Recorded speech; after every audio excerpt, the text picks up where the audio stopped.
You were never invited. Aki's parties are for real family. My sister barked at her baby shower.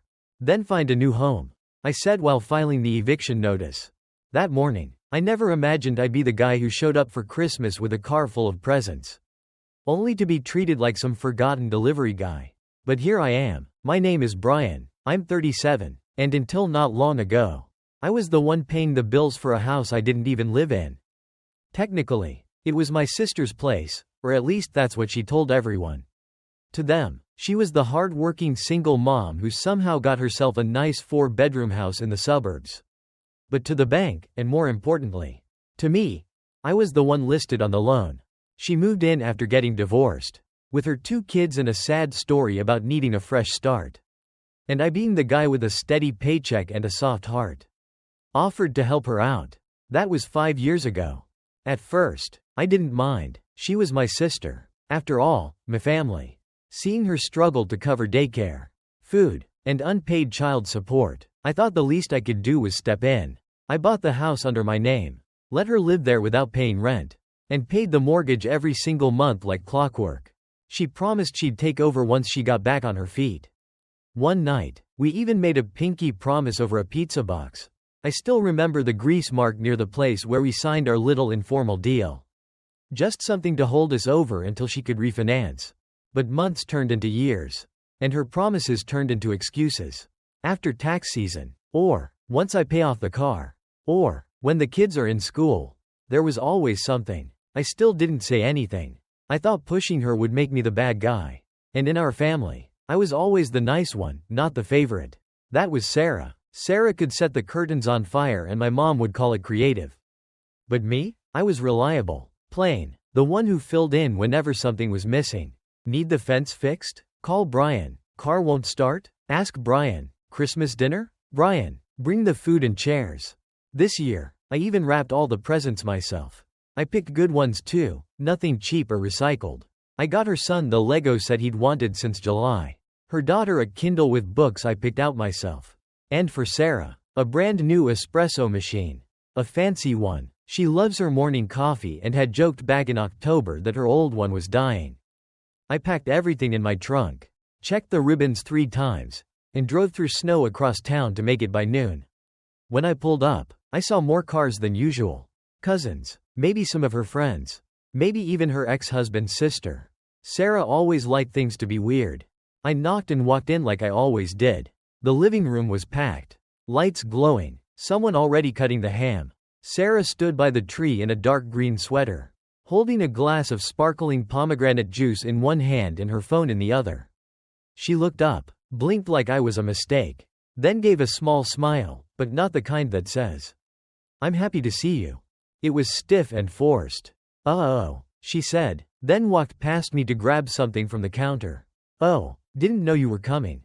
That hurt. We had always spent Christmas together. Ever since we were kids. Even after Dad died. Even after she moved into that house. I made sure we kept the tradition. She didn't invite me this year. True, but I thought maybe it slipped her mind. Families get busy, right? I told her I brought gifts. Raising the bags in my hand. Just thought I'd drop them off and say hi. She smiled again, this time a bigger, faker-looking smile. "That's nice of you," she said, then looked toward the kitchen and said louder, like she wanted the whole room to hear. "This is only for actual family." Though, the words hit me like a punch to the gut. At first, I thought I didn't hear her right. Then I looked around. No one said anything. No shock. No silence. Just talking and laughing. I stood there, holding the gifts, feeling like the last kid picked in gym class. Sarah turned away, and I slowly walked toward the door. Each step felt harder than the last. I didn't want to cause a scene. I just wanted to leave with some pride. But right as I reached for the door handle, I heard her voice relaxed but mocking. Just loud enough to be heard. "He thinks paying the mortgage means he gets a seat." A few people chuckled. It wasn't loud, but I couldn't miss it. I stopped moving. In that second, I didn't feel like the helpful brother or the nice guy with a great credit score. I felt ignored, used, and dumb. I walked to my car without saying a word. Sat in the driver's seat and held onto the steering wheel like it was the only real thing left. Then I opened the trunk, grabbed the gifts, and left them on the front step. No card, no names, Just my quiet way of saying goodbye to a job I never agreed to. By the time I got back to my place, I wasn't mad. I felt calm, and that calm scared me more. Because calm meant I had made up my mind. Quietly, but clearly. I opened my laptop, looked up the house documents. The place was in my name. And the only reason the bills were paid was because of me. Sarah didn't know how any of it worked. She never asked, never cared. To her, the house was hers, maybe emotionally. But legally? Not even close. I called a lawyer and explained what I wanted. He didn't act surprised. "You're the owner, right?" he asked. "Yes," I said. "All right, let's transfer it." We began the process that same night. I didn't tell anyone, not even my closest friend. I wanted everything finished before any apology came in, if it ever did. I had no clue how Sarah would react. Maybe she'd say it was a joke. Maybe she'd cry. Or maybe she'd act like she was in some drama show and accuse me of turning on her. But one thing was certain, by morning, the house wouldn't belong to her anymore. She'd find out the moment her key didn't work. The legal stuff didn't take long. That's the thing about owning something on paper. You don't need anyone's okay to take back what's already yours. The lawyer wrote up an eviction notice with a 30-day time limit. Just to keep things fair. I didn't want to kick the kids out into the cold, even if their mom deserved it. But I wasn't going to keep spending my money just to be treated like the villain in her holiday story. Still, I knew she'd be upset. Sarah never liked being told no. She loved being the one who everyone had to chase, dragging them in with guilt and twisted stories. The moment you stepped back, you became the bad guy. I saw it happen to our cousin Trevor when he wouldn't co-sign her second car loan. She told everyone he let her down when she needed help most, leaving out the part where he had already paid her insurance for 2 whole years. So I waited. 5 days went by. I heard nothing. No calls. No texts. Not even a quick thank you for the gifts I left behind. But I wasn't shocked. Sarah only messaged when she wanted something. And this year, I guess she didn't need me, yet. On the 6th day, I got a message. Just one sentence. "Did something weird happen with the bank?" I didn't answer. I figured she'd finally logged into the mortgage site after months and saw my name on everything: payments, ownership, insurance. I'd left her access all this time. But she'd never cared enough to look. I guess social media and weather updates kept her too busy. Then came the second text. "Brian, why is there a new paper on the door?" That morning, I'd posted the eviction notice. 30 days. More than enough time for her to figure things out. But I added one more thing. It was small, a little petty in a classic older brother way. I paused the smart lock system. It was linked to my email and credit card. All I had to do was freeze the subscription. And the door code stopped working. She hadn't used a real key in years. I knew that because she once bragged on Facebook that she didn't carry keys like a regular person. That night, the phone started ringing. First a few times, then a lot more. By midnight, I had 47 missed calls and 3 voicemails. Each one sounded more desperate than the last. The first one was her pretending everything was normal. "Hey, there's something strange stuck to the door. I'm sure it's just a mistake or something. Call me when you get this." The second message had more edge to it. "Seriously, Brian, if this is some kind of joke, it's not funny. The kids are scared." But the third one, that one was quiet. And that made it worse. "You're going to regret this." That's all she said. No yelling, no tears, just a cold warning. The kind only family knows how to deliver. Soft words that cut like a hidden blade. I barely slept that night. Not because I was nervous. I wasn't. But because I finally understood. I was finished. Not sad. Not furious. Just done. The next morning, I went to work like nothing had happened. My phone kept buzzing. I didn't check it. Around 10 a.m., Mom called. She almost never does. "Brian," she said, "what's going on with your sister?" I waited a second. "What do you mean?" She answered, "You're trying to. Is this about Christmas?" Her voice had that disappointed tone. Like I was the one making everything awkward over some holiday drama. Like I was the one who caused a problem over decorations and food. Not the one they left out. Not the one who paid 73 mortgage bills and never got a thank you. I wanted to tell her the truth. I really did. But before I could speak, she interrupted. "I mean, you've been acting kind of distant lately. And Sarah told me you said something really mean about the kids." I hung up, not with anger, just calmly. I stared at the wall. Quiet. This is how it always was. Sarah had the tears. I had the facts. And somehow, her tears always won. But not this time. That night, Sarah came to my apartment. She drove all the way across town. I saw her through the peephole, hair tied up, coat half-zipped, holding her phone like it was proof in court. She knocked once, then again, then shouted through the door. "You can't do this. You can't just kick me out.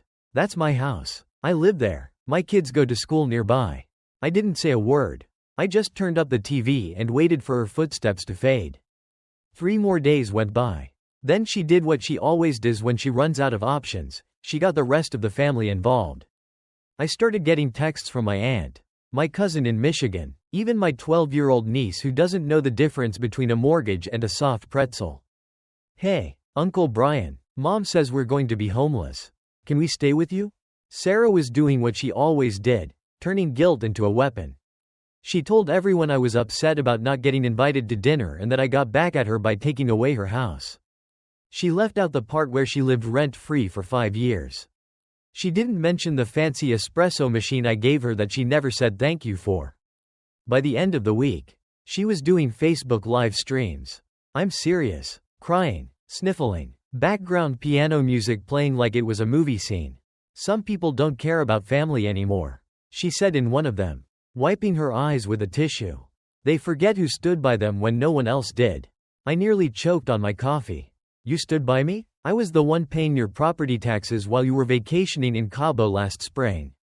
But I didn't comment, didn't reply, didn't defend myself, because the countdown had already started. She had 30 days, and every single one was ticking away. On day 12, she left a voicemail like nothing had ever happened. "Hey, just wanted to talk. Maybe we both overreacted. The kids miss you. We all do. Let's have dinner sometime. Just us." I didn't respond. On day 13, an old friend from high school sent me a screenshot of her new Facebook post. It was a blurry photo of her standing next to the eviction notice still taped to the front door. The caption said, "Imagine thinking this makes you the bigger person." The comment section was divided. Half the people felt sorry for her. Some of the older friends who still remembered me chose to stay careful. "Didn't Brian buy that house?" One guy wrote. "I remember him posting about it a few years ago." That post disappeared quickly. Sarah was controlling her image like a professional, deleting comments, choosing what to leave up, and sharing new posts that made her look like a strong mom battling against unfair systems. Everything she posted was planned out and fake. One day, she shared a photo of her kids doing homework on the floor with a caption that said, "We're staying strong." Another day, she posted a picture of her car in the driveway with a sneaky caption, "Some people forget their roots." I watched it all like it was a cheap reality TV show, and I already knew how it would end. But it wasn't the lies that got under my skin. I expected those from Sarah. What really bothered me was how quickly people believed her. How easily someone could rewrite the past if they posted enough crying selfies and dramatic quotes about betrayal. Nobody asked to see the bank statements. Nobody looked at the proof. Nobody cared about the years I paid for the house while she was off doing yoga classes and learning how to make candles. That's when I began saving things, just for myself. Screenshots, money transfers, messages, pictures, emails, not to show anyone, not yet. I needed it for me, to remind myself I wasn't imagining things. To remind myself the last 5 years really happened. That I wasn't the villain in the story she was telling on the internet. Then came day 16. It was a Friday. I got home from work, took off my shoes, and sat down on the couch when the building's intercom buzzed. I ignored it. It buzzed again, then a third time. I walked over and hit the button. "It's me," she said, too calmly. That made me uneasy. "I'm not doing this, Sarah. Just open the door," she said. "I'm not doing this." She let out a sigh. "Okay, I'll wait right here. Hope your neighbors are okay with that." And she did wait. She stood in the building's entryway for almost an hour. I watched her through the security camera on my phone, arms folded, pacing in little circles like an animal stuck in a cage. Now and then she stared straight into the camera like daring it to blink. She had that same expression she used to give Mom when she got grounded as a teen. "Let's see who gives up first." But I didn't give in. Eventually, she walked away. Later that night, I got a message. No words, just a picture. It was the espresso machine I gave her, smashed and lying on the driveway. The next morning, I found out she had changed the Wi-Fi name in the house to Brian as a cruel joke and shut off the Nest thermostat. She couldn't control the app anymore, of course. But she must have figured out which switch cut power to the router and did it just to send a message. I didn't react. I left it alone. On day 21, she posted a video showing her kids sitting on the front steps with backpacks, looking confused and unhappy. The caption said, "The countdown begins. Homeless by Christmas." What really hurt wasn't that she made the video, it was that she made the kids pose for it. I could see the boy glancing at the camera, waiting for a signal to look serious. The girl was biting her lip like she wanted to ask when they could stop and smile again. It was all a show. And they didn't even understand they were part of it. And maybe that's what finally changed something in me. Not sadness, determination. I called my lawyer and asked what else needed to be done to make the process smooth. He said everything had already been submitted.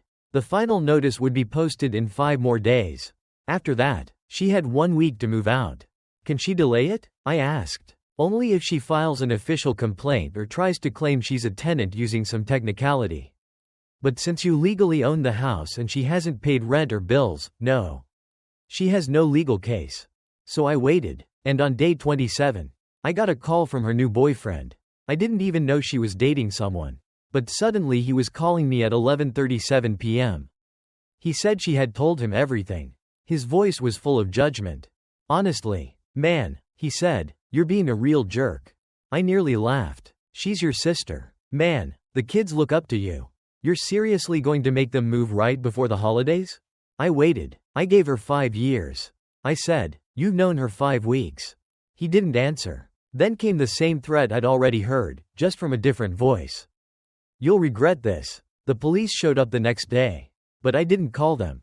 Sarah requested a wellness check, claiming she was worried about my mental state and that I'd been making strange choices. I let the officers in, showed them the eviction documents, the mortgage files, and the messages. They apologized before leaving. "She said you were threatening her," one officer said, looking unsure. I showed him the text, the voice message, and the photo of the broken espresso machine. He nodded and walked away. By that point, I already knew her routine: lie, avoid blame, then cause a scene. But what she didn't see was that I was finished defending myself. In 3 days, the final notice would be served. In 5, she'd be gone. It was Tuesday morning, day 30. The sky was cloudy with light rain. I sat in my car across the street from the house I had paid for.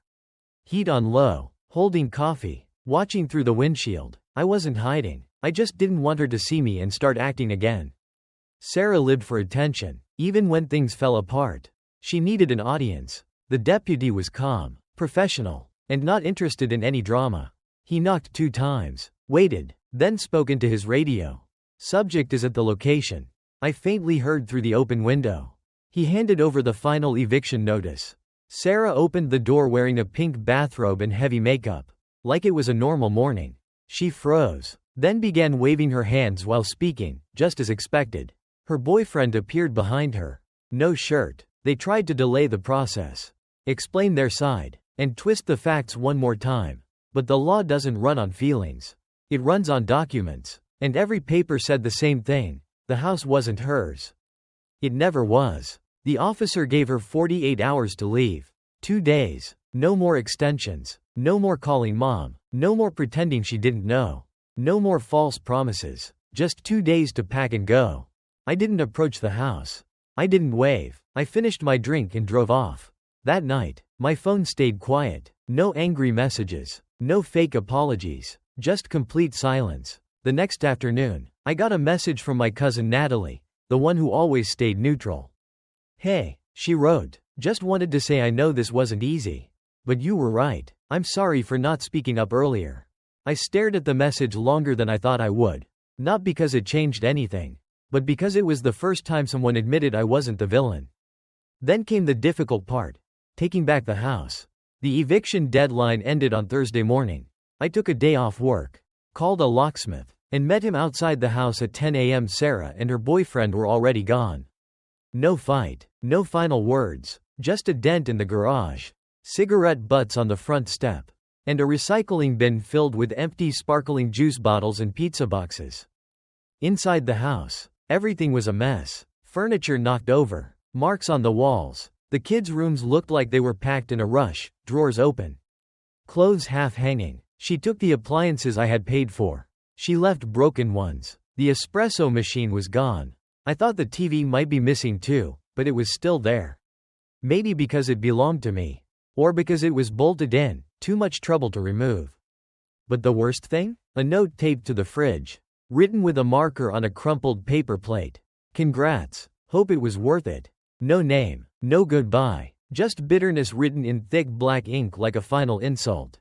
I didn't touch it right away. I stood still in the kitchen, surrounded by dust and stained counters, and tried to remember what the place looked like when I first bought it, before the fights, before the guilt, before I was turned into the bad guy for setting a limit. It took me several weeks to clean everything up. I paid for the repairs, replaced the broken things, and threw out anything that carried bitterness, which turned out to be most of the furniture. While I was scrubbing the baseboards, a neighbor stopped by and said, "Nice to see someone finally looking after the place again." I gave a small smile. "Yeah," I replied. "Same here." I didn't move in right away. I wasn't sure I even wanted to. The house felt heavy, like it still carried old fights and silent guilt. But it was mine, truly mine, and somehow, that meant more than I thought it would. Mom didn't contact me for 3 weeks. Then, acting like nothing had happened, she sent a message inviting me to a family barbecue. No apology, no explanation, just, "Are you bringing your famous potato salad?" I answered, "Not this year." She didn't respond. Sarah stayed quiet too. She deleted her Facebook for a while, then came back with a new profile, full of motivational quotes about healing and cutting off negative people. I didn't follow her. I didn't want to. But Natalie told me Sarah had moved in with her boyfriend, then with his mom, then into another apartment on the other side of town. The rumor was she was trying to start a blog about parenting. You'd think after all that, she might have changed, learned something, taken a hard look at herself. But some people don't change. They just get better at pretending. A few months later, I got mail from the county office. It was my updated property tax bill, cut in half. Turns out her boyfriend had tried to file some paperwork to claim he lived there officially. But the request was denied. And because Sarah never paid a single cent in 5 years, the value came back lower than expected. A small win. Eventually, I did move in. I painted the walls, installed new carpet, tore down the old curtain she'd left behind, still dusty with perfume and maybe a little leftover drama. It took longer than I thought it would. But little by little, the house stopped feeling like hers. It started to feel calm, like a fresh start. One day, I found a box of holiday decorations she had left behind. Most of it was broken or messy. But at the very bottom, under all the tinsel and cracked ornaments, was a small plastic angel. The cheap kind from the dollar store. She had used it every year since the kids were little. I held it for a few minutes, turning it in my hands. I remembered all those times I was the one who unpacked it, placed it on the tree, smiled through tight teeth while she made little jabs about how dull my life was. Then I stood up, walked outside, and dropped it in the trash. I didn't need reminders from people who only reached out when they wanted something. That Christmas, I hosted. Nothing big, just a few real friends. The ones who stayed through all the chaos. We cooked, laughed, watched old movies, and when it was time to decorate the tree, I placed a brand new star on top. One I picked for myself. No memories attached, no guilt, just light. And for the first time in years, it finally felt like Christmas.